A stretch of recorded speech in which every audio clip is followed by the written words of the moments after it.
ఆ మధ్య నేను కామాఖ్యకి వెళ్ళాను. వెళ్ళినప్పుడు చాలా మంది మన తెలుగు వాళ్ళు అక్కడ కలిసారు. కలిసి ఎందుకొచ్చారు అంటే నన్ను గుర్తుపట్టారు. అవును. గుర్తుపట్టి మా పలకరిస్తే ఎందుకొచ్చారంటే, "ఇట్లా దశమహావిద్యలు సాధన చేయడానికి వచ్చాము" అన్న 4 రోజులు పట్టిందండి ఇక్కడికి రావడానికి. వాళ్ళు ట్రైన్‌లో, బస్సులో అట్లా. సో, అదొక్కటే ప్లేస్ ఉందా గురుగారు అట్లా సాధన అంటే చేయడానికి?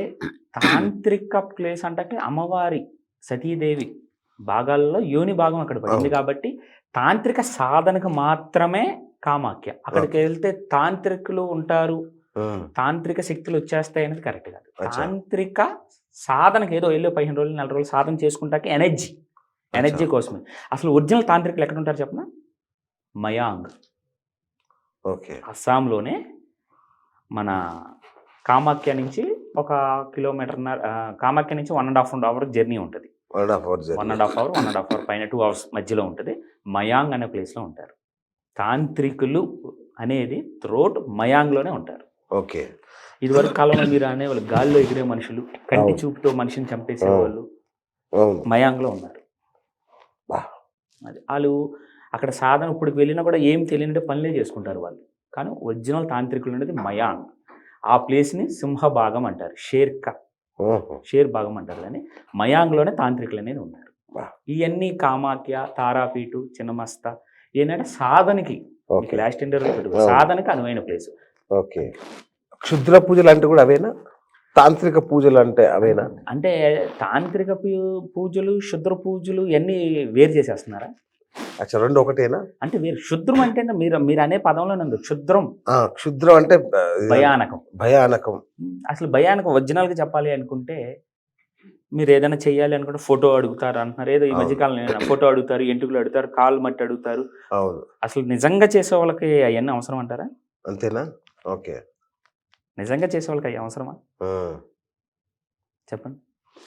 మాకి తెలీదు గురుగారు. అంటే ఇది మీరు కొత్త సబ్జెక్ట్. ఎంతోమందిని ఇంటర్వ్యూ చేసుంటారు గదా! యెస్. నిజంగా తను పని చేయగలను అనుకునే వ్యక్తి అయితే, నిజంగా తను సాధకుడైతే ఇయన్నీ అవసరం అంటారా?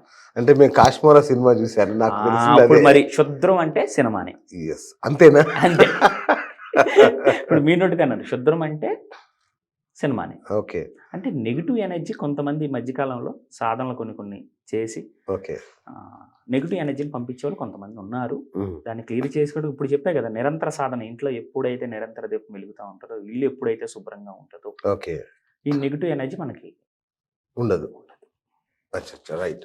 అట్లా ఈ మధ్య మీరు కుంజికాదేవి అనే పేరు తరచూ ప్రస్తావిస్తున్నారు. అవునవును. అంటే అది ఇంకొక అమ్మవారా? లేదంటే ఏంటసలు? కుంజికాదేవి అనేది మన రావణ బ్రహ్మ కుమారుడైన ఇంద్రజిత్తు పూజించాడండి. ఓహ్! ఇంద్రజిత్తు పూజించాడు. ఇంద్రజిత్తు యుద్ధంలో ఎళితే ఓటమనేది ఉండేది కాదు. హ్మ్. రావణ బ్రహ్మ యుద్ధంలో రాముడికిని రావణుడికి జరిగిన యుద్ధంలో ఇంద్రజిత్తు కుంజికాదేవి దగ్గరికి వెళ్లకుండా ఆపారు. ఆ ప్లేసు మధ్యప్రదేశ్ బేతాల్‌లో ఉంది. ఓకే. ఆమెనే నికులాంబిక అంటారు. అచ్చా! వాస్తవం చెప్పాలంటే ఆమె ప్రత్యంగిర. ఇప్పుడు చాలామందికి ఏంటంటే ప్రత్యంగిర అగ్ని నుంచి ఉద్భవించింది మహాభారత యుద్ధం నుంచి అంటారు. రామాయణ కాలంలో ఇంద్రజిత్తు పూజించాడు కుంజికాదేవిని. ఆ! దానివల్ల అంటే విజయం సాధించడానికి ఓకే. కుంజికాదేవి బాగా ఉపయోగపడుతుంది. ఓకే. ఇప్పటికి కూడా ఆ మధ్యప్రదేశ్‌లో బేతాల్లో ఆమె గుడి ఎదురుంగా గుండం ఉంది. దాన్ని బ్లాక్ చేశారు. హుహు. అక్కడికెళ్ళి హోమం క్రియ గనక చేసుకుంటే విజయం సాధించడానికి. అచ్చా! మేము వెళ్ళొచ్చా అక్కడికి? ఆహా! అంటే ఇప్పుడైతే దాన్ని ఆఫ్ చేశారు. దేవి దర్శనం అయితే ఉంది గానీ, హోమగుండంలో మాత్రం చేసుకోవడానికి నిషిద్ధం చేశారు అప్పటి నుంచి. ఆహాహా! కుంజికాదేవి ఏంటంటే అగ్రెసివ్ విజయం ఓకే. సాధించడానికి ఉగ్రం.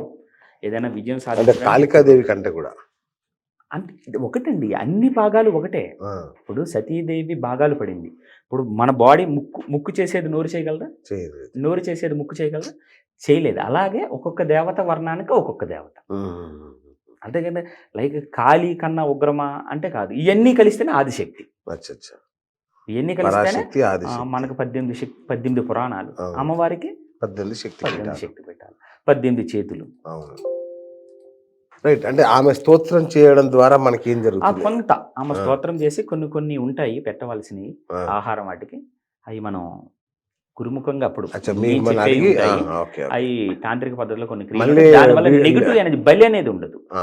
బలి ఇప్పుడు వాస్తవం చెప్పాలంటే నిమ్మకాయ కూడా బలిస్తాం. ఆహా. నిమ్మకాయ కూడా బలే. నిమ్మకాయ కూడా దాన్ని ఉదాహరణ తీసుకోవాలంటే నిమ్మకాయ, ఒక కొబ్బరికాయ, ఒక కోడి తీసుకుంటే ఇయన్నిటికి సంబంధించి ఒక గుమ్మడికాయతో సమానం. అచ్చా. 100 మేకలతో మీకు లాస్ట్ టైం చెప్పాను. అవును. దున్నపోతుతో కూడా సమానం అండి. అవును. మనం 100 కోట్లు పెట్టి ఇల్లు కొట్టినా, మనం కట్టినా గుమ్మడికాయ గుమ్మడికాయే కొంటాం. అవును. అంటే దాంట్లో అంత ప్రాణశక్తి ఓ. ఉంటుంది.